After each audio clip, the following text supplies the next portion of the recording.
Welcome back, everybody. I'm Jordan LaMothe. This is our second episode of making a chef knife, and today we're going to be grinding this blade that we forged and heat treated in the last episode into a chef knife. So we're going to start by grinding this all to profile to clean up any of the little irregularities in the on the edges that are from the forging, and to get exactly the shape that we want in our final knife. So it's important to have a plan before you go start grinding too much steel away.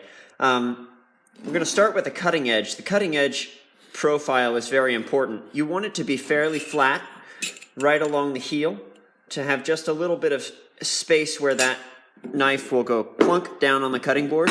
And you don't want the tip to be too low. So I've decided that I want to cut off a little bit at the tip to bring that tip up. Eventually it's going to be pointy as well. And then I'll bring maybe a little bit down on the tip here, just to take off any rounding that has happened in the forge. And from an aesthetic point of view, I want to see a little bit less bow in the back here, so I've also marked that I want to have that spine be a little straighter. In this region here, we tried to aim for about 1 inch in the ricasso, but when we grind, we're going to grind it back to about 7/8, because that tends to be a good width for a chef knife bolster. So I've marked out 7/8 of an inch from the spine. This heel we'll also want to get crisped up a little bit. We can make it so that it drops straight down and take some material out of where your fingers will go. And then it's helpful to have just a little bit of ricasso, and then the rest of the handle will start past this black line. So we're not going to worry too much about the tang. We'll grind in these shoulders later. But we're gonna work on the profile parts first. So here I am at the grinder. Before I start removing metal, I want to say a little word on grinder posture. If you want to get good grinds, you need to be really steady. And being steady in your hands requires having 2 feet on the floor that are your weight is typically equally spread between your feet, and you want to be close to the grinder. If you're standing too far back, your arms are going to tend to move up and down a lot. But if you're close to the grinder, you can brace your arms on your chest and your belly in order to move your whole body to really control where the grinds are going. Particularly with profiling, you'll have to twist a little bit to one side or to the other side in order to see what you're doing. But it's important to stay close and to be using your whole body to control the motion and not just doing it with your hands. You can use most different parts of this grinder in order to get the shapes that you want. When I'm profiling, I'm going to be using primarily the platen going up and down, and that way I can sight down the blade to make sure that the platen is square to the knife. I don't want to go at an angle and get a spine that's tilted to one side. When it comes to this heel area, obviously I can't grind that flat on the platen, so I'll have to use the side of the platen and go crossways, and I can just use the corner of the belt to kind of work the lines into where I want them to be. I'm going to be using a 60 grit ceramic belt for the profiling of this blade. I'm going to be standing very close to the grinder so that I can brace my hands on my chest and have all the control that I need to take off the steel exactly where I want it to be removed. Once it's gone, it can't come back. So you've got to be really careful and make sure that the scratches you're making are the scratches that you want to be making in the steel. So now I'm going to put on my safety gear and we'll start making some sparks.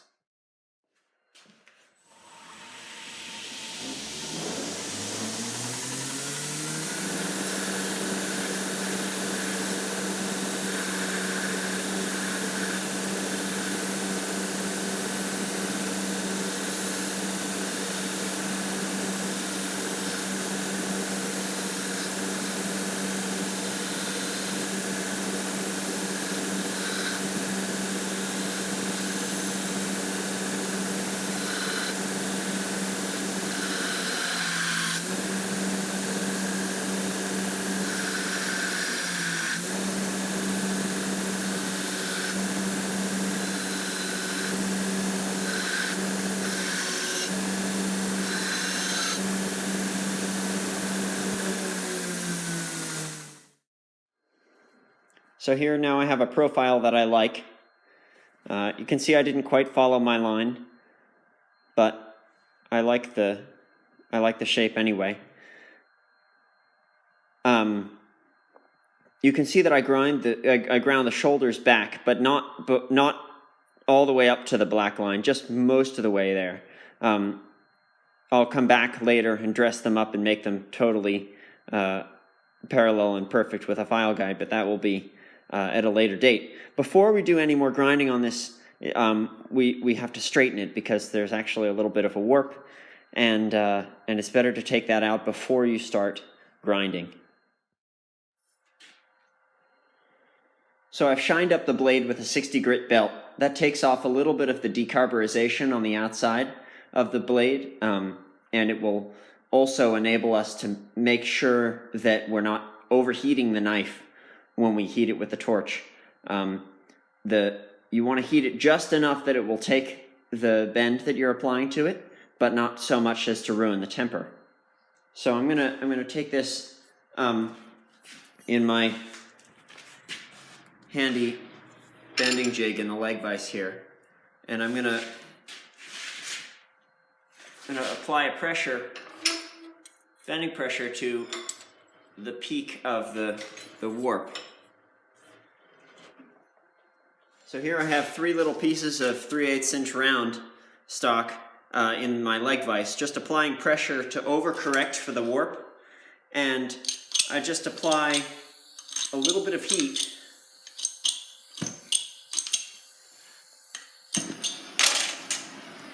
So I just apply a little bit of heat to the spine of the blade, and it only needs to get up to around 350 degrees. You shouldn't see any color if you've gotten the temperature right. Or maybe you'll see just a little bit of a light straw color come into the spine.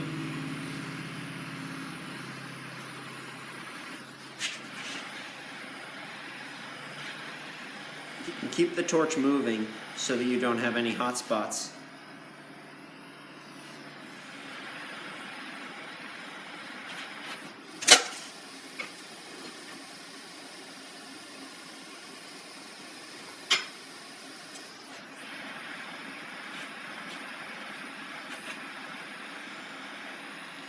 Controlling the heat also helps to control the bend. The place where it's hottest is the place where it will bend the most. So keep that in mind. You see just a little bit of a straw color in the back of the blade. And so I remove some of the warp, but further back it needs a little bit more.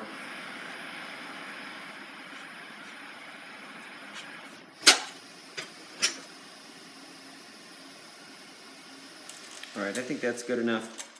Spending time to properly straighten a knife is always pays off when you get to the grinder. There are a few little bumps, but they're bumps and not dents, so we can grind them out. So here I have a fresh 36 grit belt on the grinder, and the first thing that we're going to do is grind the flats of this knife, which include the big flat side of the tang and a good portion of the way up the blade.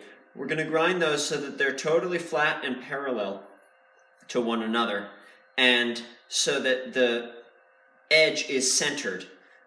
So centering the edge we'll just do by eye, but we'll make sure, and I can already see that the edge is slightly off to one side, so what I want to make sure is that I am applying pressure on this face to bring it in line with the edge. Now when I want to move the grind in one direction or another, I'm going to use my thumb as the pressure guide. So I'm holding it up top with my fingers and just letting that blade dangle. I'm not really changing its orientation very much, but by the pressure that I apply with my thumb, I can decide whether I want to put more pressure on the edge side or on the spine side or further down or further up. Using a sharp belt is helpful because it won't heat up the steel so much, and if the steel heats up, your thumb heats up and it hurts. But you do need to be careful not to dip your finger into the belt on the top here, because the new belt will really do a number on your finger. So just be careful of where your hands are, but just let the blade very carefully lie nicely on the belt, and then apply the pressure the way it needs to go. And as with any grinding, we're standing close to the grinder and we're looking all the time at the marks we're making.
So here I have the finished 36 grit flats. I've checked with the calipers to make sure that it's flat, that the points here, the thicknesses here and here are about the same, about meaning within 1 or 2/1000ths of an inch, and that the sides of the ricotta from here and here are again within 1 or 2/1000ths of an inch of each other. Now I'm going to go to a 120 grit belt, and I'm going to do the same thing until all of my 60 grit scratches are gone, and that should set me up for the rest of the grinding when we go to do the bevels.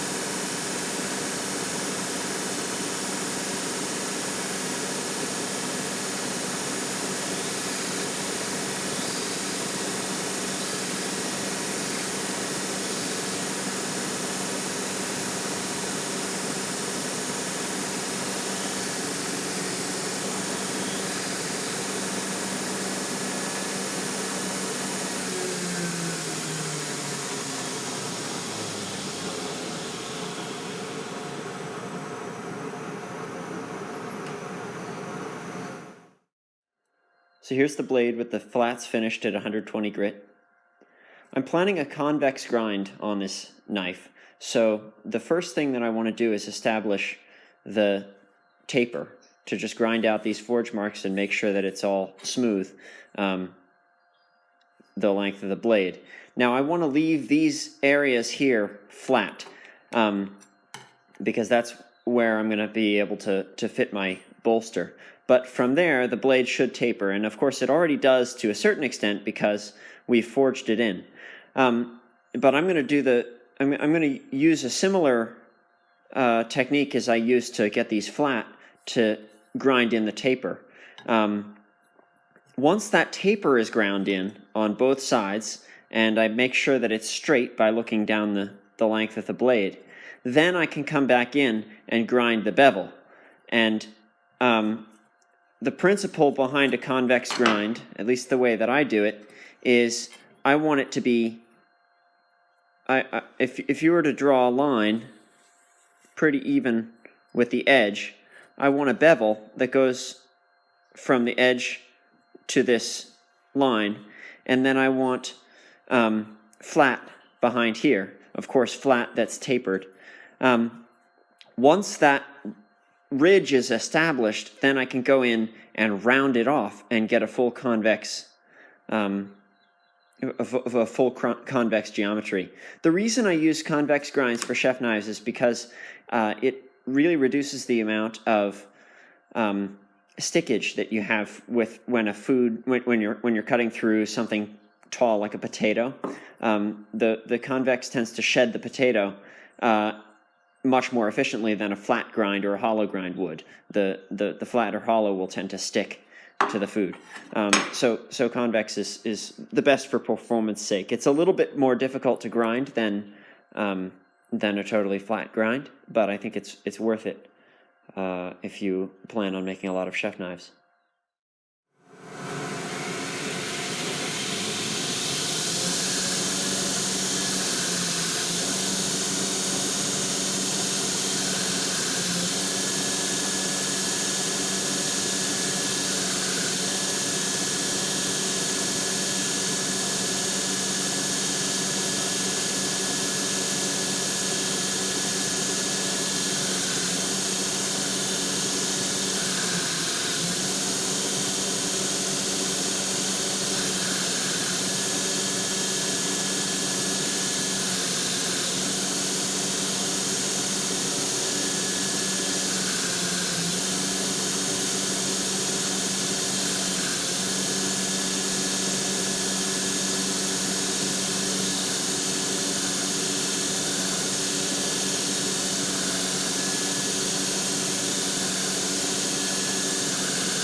So now I've ground the flats into the taper. You can see it gets pretty thin toward the tip. That's exactly what we want for a chef knife.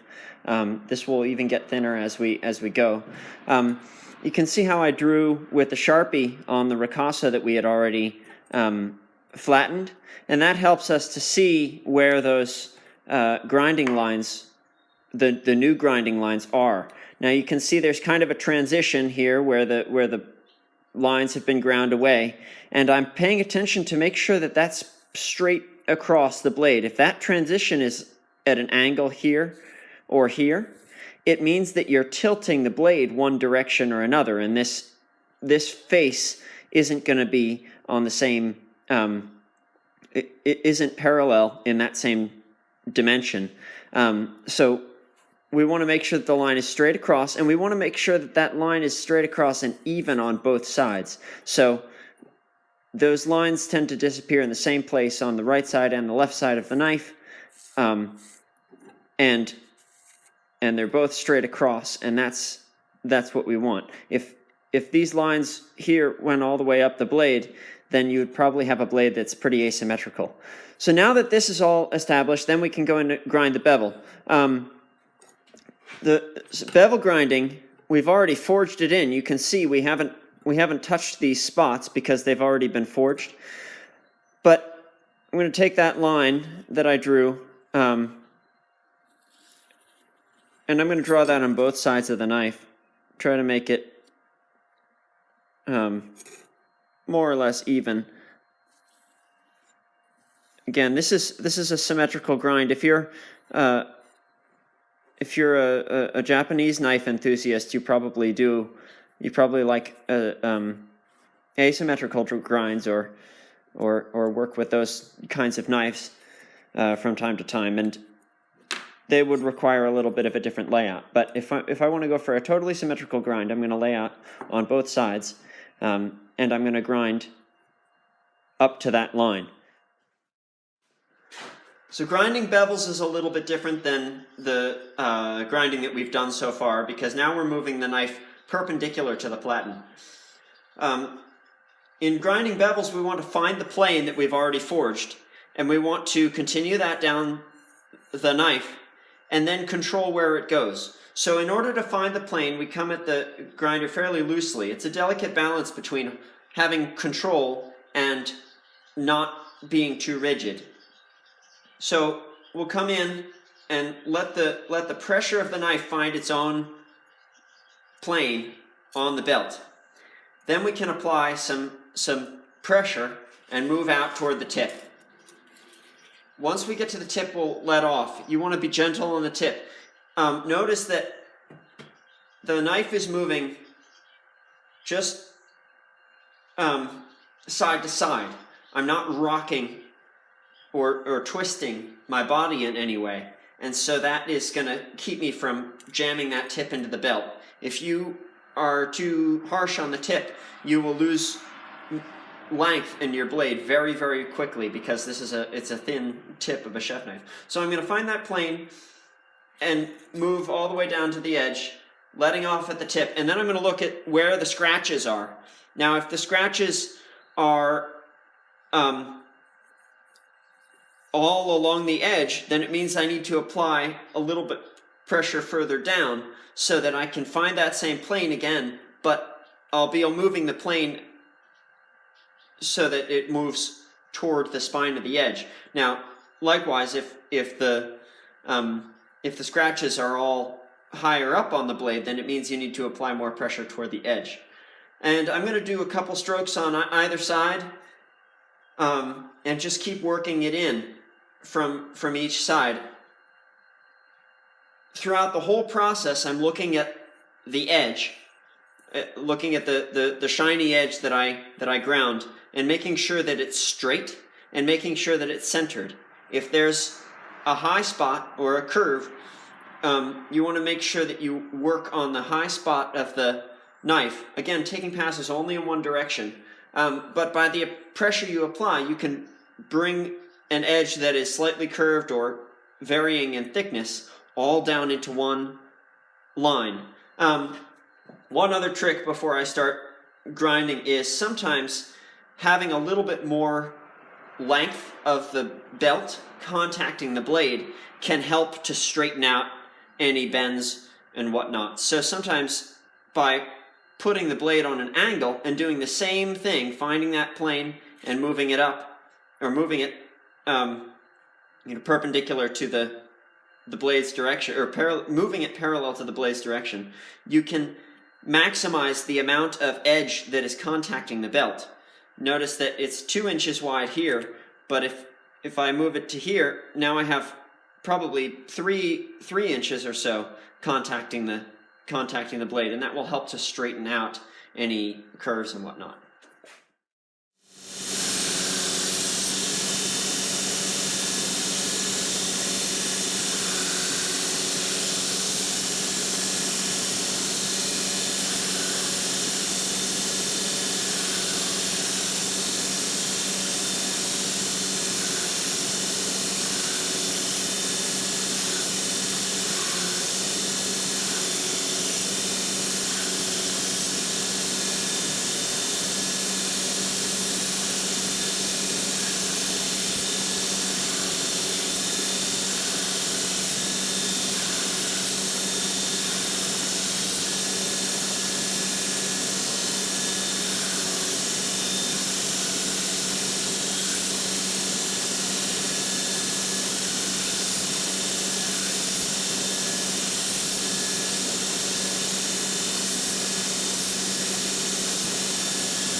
right, here are bevels ground at 36 grit. You can see I didn't follow my line again. But it's more or less symmetrical side to side. I see that I need to bring the grind up a little bit higher, a little close to the edge there than to match that. But it's more or less symmetrical side to side. You can go as high up on the blade as you want as long as the ricasso stays flat. That's the most important part, because that's really going to affect the fit of the final knife. Now, if you leave yourself a little bit of extra room before the ricasso, it will make for easier rounding.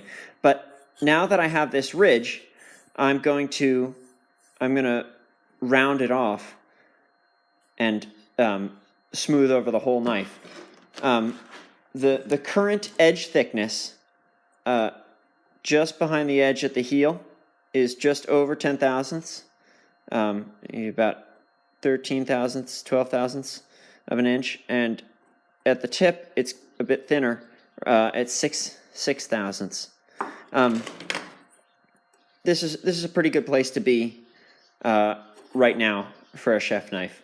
The thickness is always it's dependent upon your steel and upon the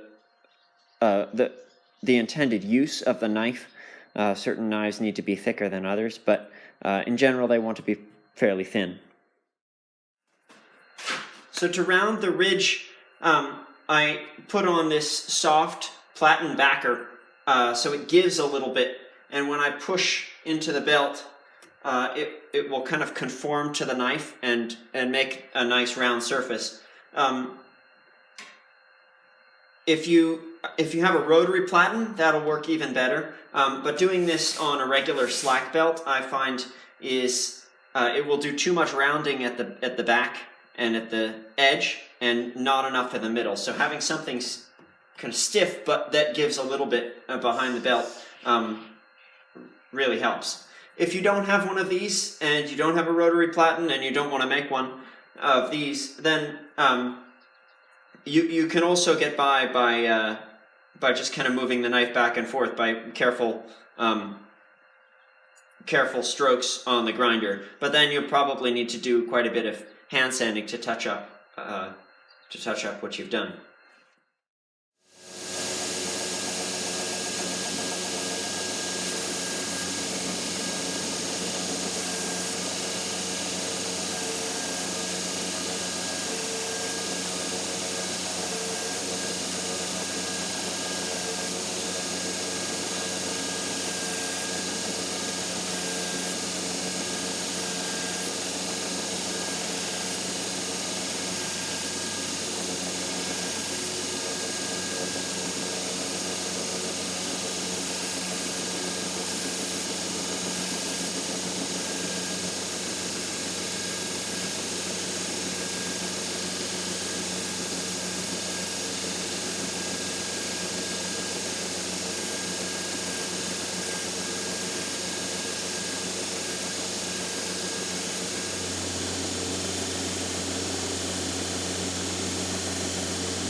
So here's the blade, ground at 60 grit to its final dimension.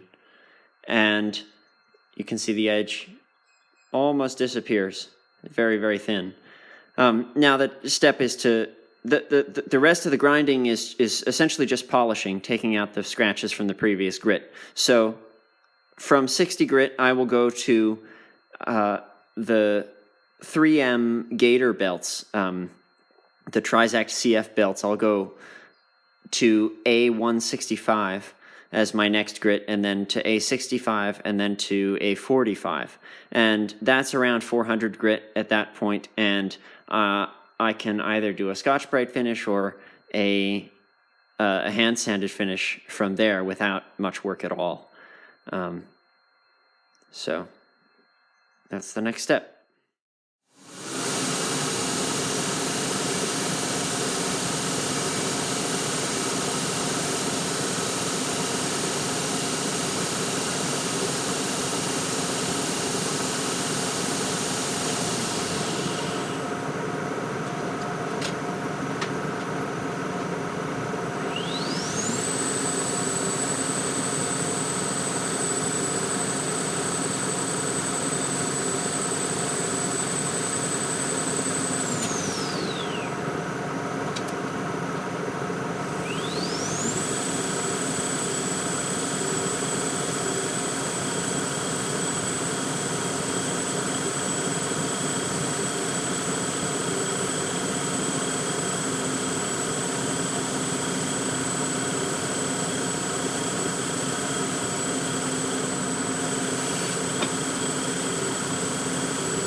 So here's a fairly clean Scotch-Brite finish, ground up to A45,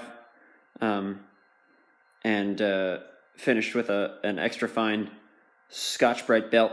If you want to have a nice hand-sanded satin finish, skip the Scotch-Brite step and go straight to 400 grit paper, and you can get a nice 400 grit hand-sanded finish in under 20 minutes without too much difficulty. Before we do anything else, well, I guess the last step of grinding this blade, well, there are two things. We want to dress the edges, the inside of the choil and the spine. We want to get those polished and rounded so that they're comfortable. And then we need to cut these shoulders and prepare the tang for a handle.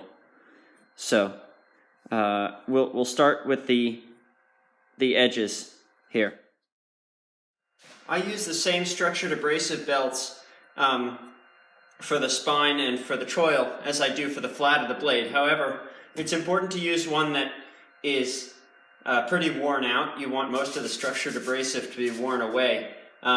If you run a knife vertically along the spine on a new belt, it'll cut a groove into the middle of your belt, and it won't cut evenly for other purposes. But when it's worn out, it works just fine.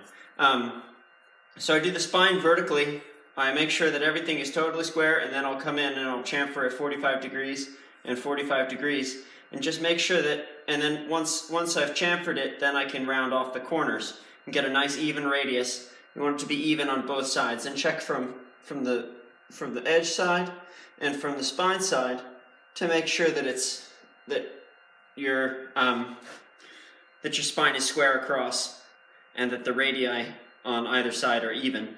For the choil under here, I use the corner of the belt. I run the belt ever so slightly off the platen, and I brace my hand on the back of the platen, and I can use the corner to get right into that tight curve. Now, whenever you're using the corner of the belt to cut an inside curve, it's important to keep your workpiece moving. If you ever stop, the edge of the belt will dig into the corner in some place, and you will not have an even curve anymore. So you keep it moving on the way in, and then again, it's the same principle. You get it square, and then come in at 45 degrees, just working with your hand on the back, braced on the back of the platen, or on a work rest if that works for you.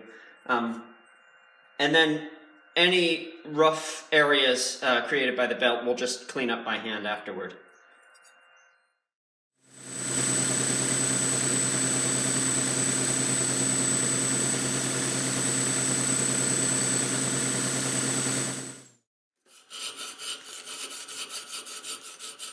So cleaning up the inside of the choil. This is just some 400 grit paper on a leather over steel backer.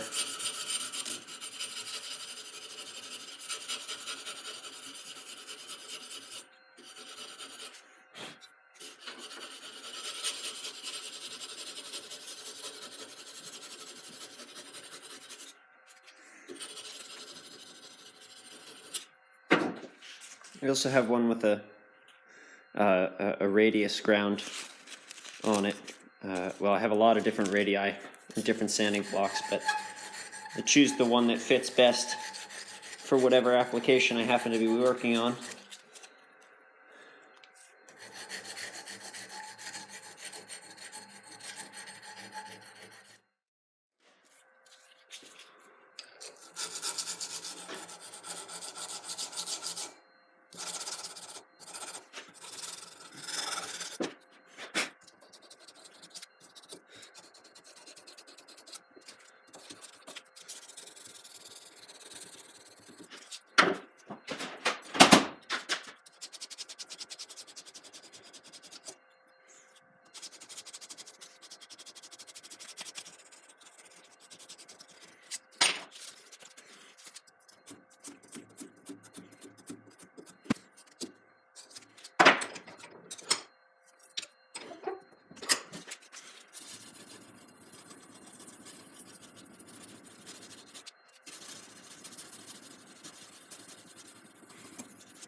All right. So there's a nice hand-sanded spine. That'll feel super comfy for the user when you're using it in a pinch grip. It's all rounded. The choil's all rounded. And now we're ready to cut these shoulders. So I'm going to redraw the line where the bolster's going to be. Make that final decision. You can kind of choose different angles. It doesn't have to be 90 degrees to the spine, per se. I often like it to cant a little bit forward. I don't like it when the bolster cants back, and sometimes I'll put it at a very steep angle, which can also be nice in a pinch grip, but I'm not going to do that today. It's the more square the bolster is, the easier it is to fit up the handle. So I think a good about 90 degrees to the spine. And then I can take my carbide file guide and hopefully, so this is the other reason I sometimes do it at an angle, is that it fits into my smaller file guide, so I'm gonna have to do it at a bit more of an angle, and that is just fine.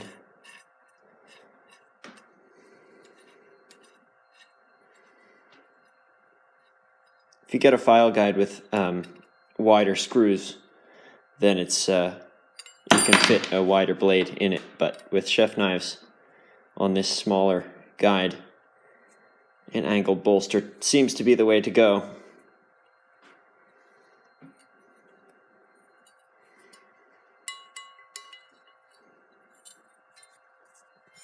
So I'll tighten this down. This file guide is the reason we spent so much time getting that ricasso totally square. Now because we're able to clamp this guide on it, the grinder belt won't cut this hard carbide, and so we can grind right up to the edge and get nice square corners that are and the insides will be on the same plane, so that it makes it easy to slide a guard up against it and have no gaps whatsoever. So here I have a 120 grit ceramic belt, and I'm going to run it right along the edge of the platen, maybe overhanging ever so slightly. This belt is pretty worn out. When you use a belt against the carbide, it will dull it very, very quickly. So I make sure that I've gotten most of the use out of the belt before I do such harsh things to it.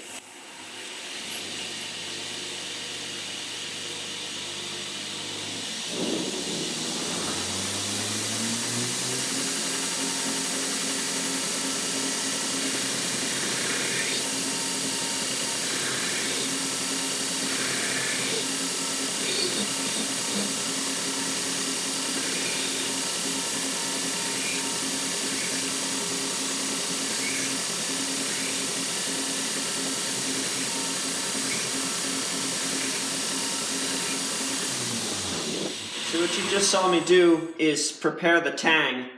So I made sure to grind square right up to the file guide and to chamfer at 45-degree angle on all four corners of the tang.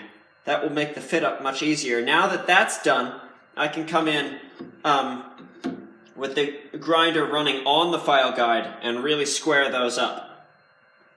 Square those shoulders.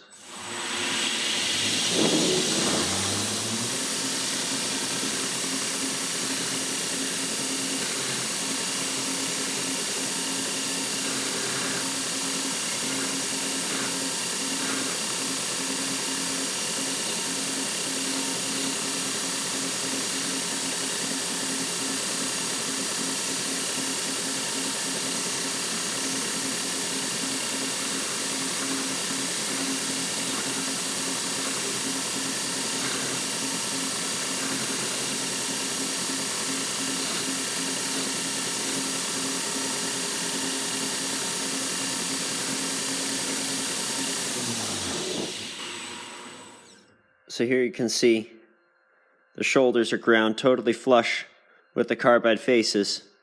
So I should be able to slide a bolster right up against them. The inside corner, the acute angle is always pretty difficult to do.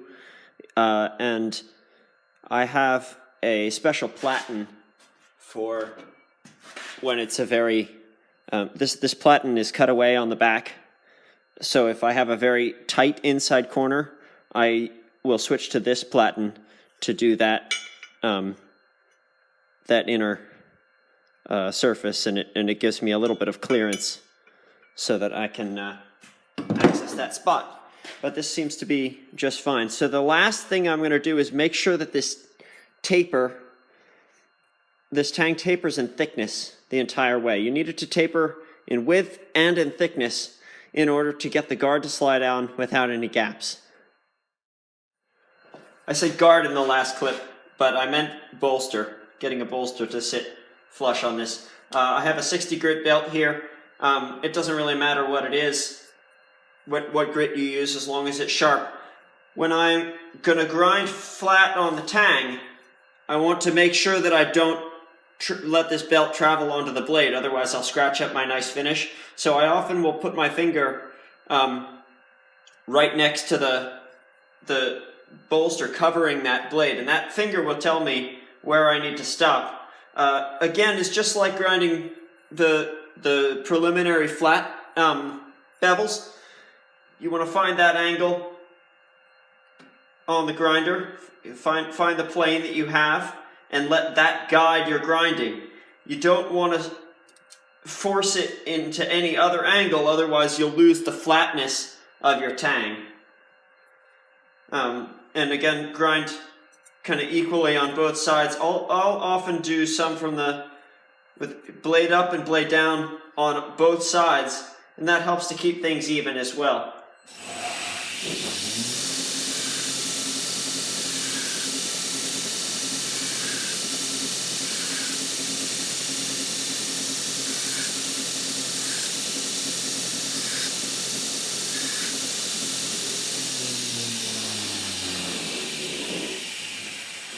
It's good to check with calipers to make sure that as you move down the blade, it gets thinner. It doesn't need to get thinner by much, but it definitely can't get thicker anywhere.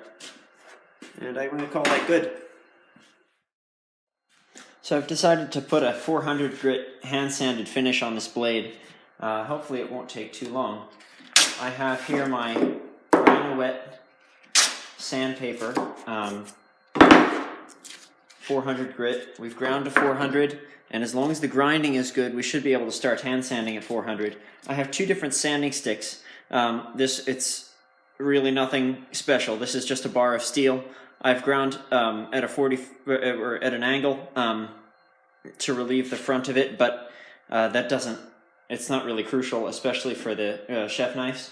And then I also have a sanding stick that has some leather on it, and we'll use this for final finishing. I put a bit of Tapmatic natural cutting fluid. I love this stuff for hand sanding because it makes a really nice slurry, and it's also natural. It's not petroleum based, so it doesn't give off any fumes. You can touch it without worrying about your hands.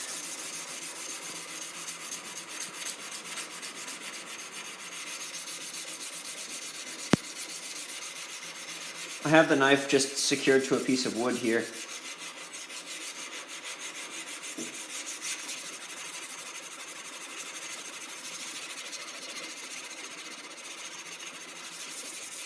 First order of business when sanding is just to take out all of the scratches from the grinder. You want to work pretty evenly over the whole surface so you don't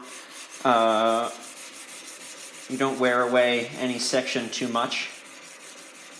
And if there's a really stubborn scratch that's not coming out, sometimes it's worth it just to go back to the grinder.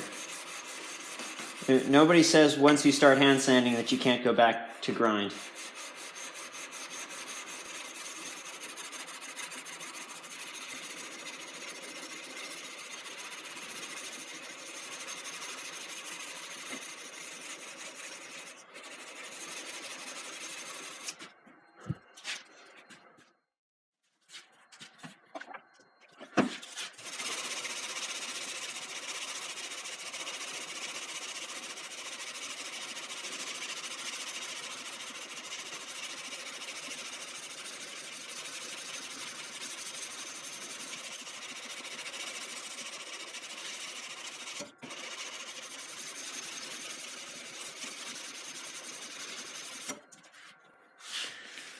So then we can wipe off and see if there are any grinder scratches left. There's one here, a couple little ones. So you can go back.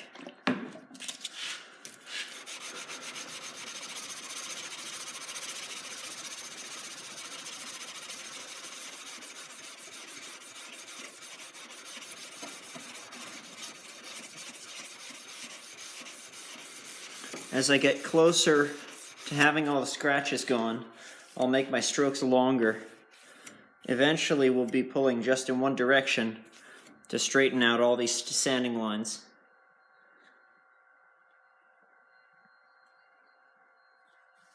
Alright, just a couple more grinder scratches on the ricasso area here, and then we'll be able to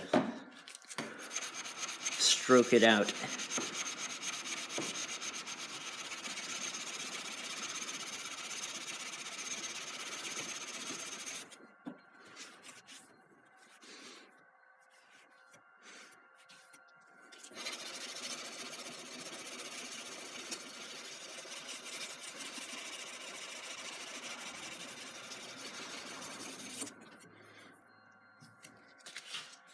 Alright, so now we have all the grinder scratches gone.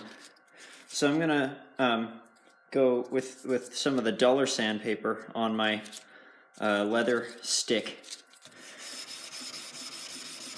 And the dull sandpaper leaves a slightly finer finish than the sharp sandpaper. So I can make nice long strokes.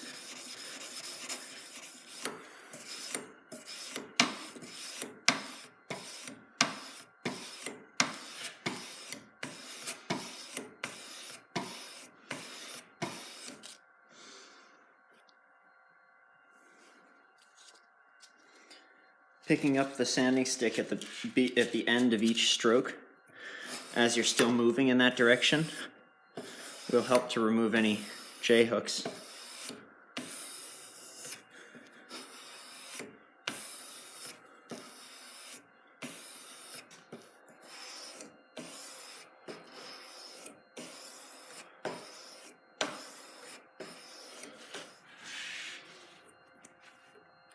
Alright, so that's a pretty nice finish right now.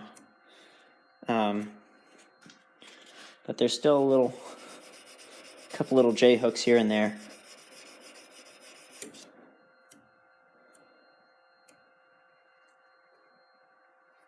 I'm just seeing some more little scratches.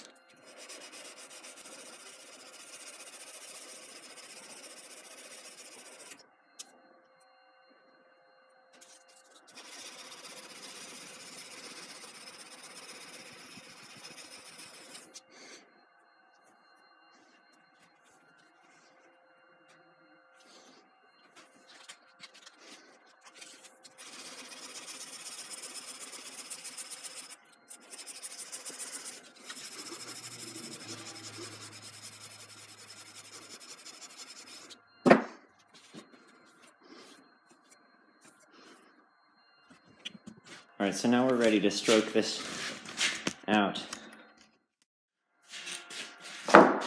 So to get a nice even finish, you have to pull in the same direction every time. And I find the easiest way to be repeatable is to plant your feet, kind of lock your elbows against your side, and rock with your whole body in order to get a nice long sanding stroke. This is done with sharp paper.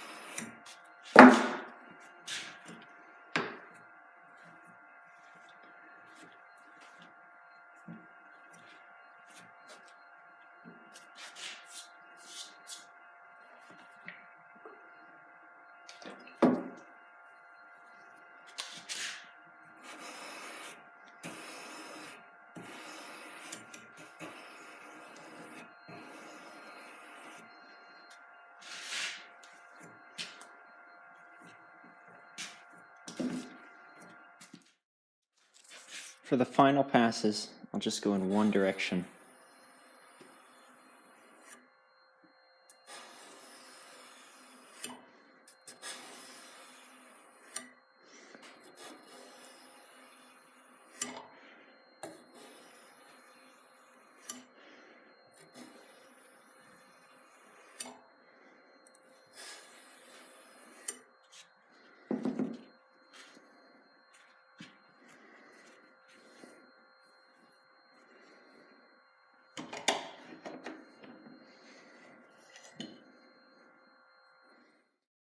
So here's our clean finish, and now I need to do exactly the same thing on the other side, but I'm going to put a piece of masking tape right on the blade, right along the spine where it would contact the wood. That way it won't scratch the surface, scratch this clean surface when we go to sand the next side.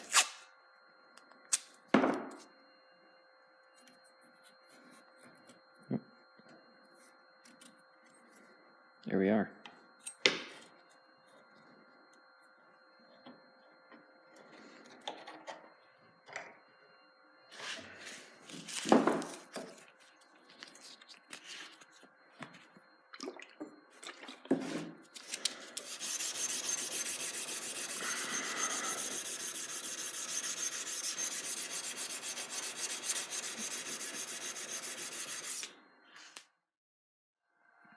So here's our clean 400 grit satin finish.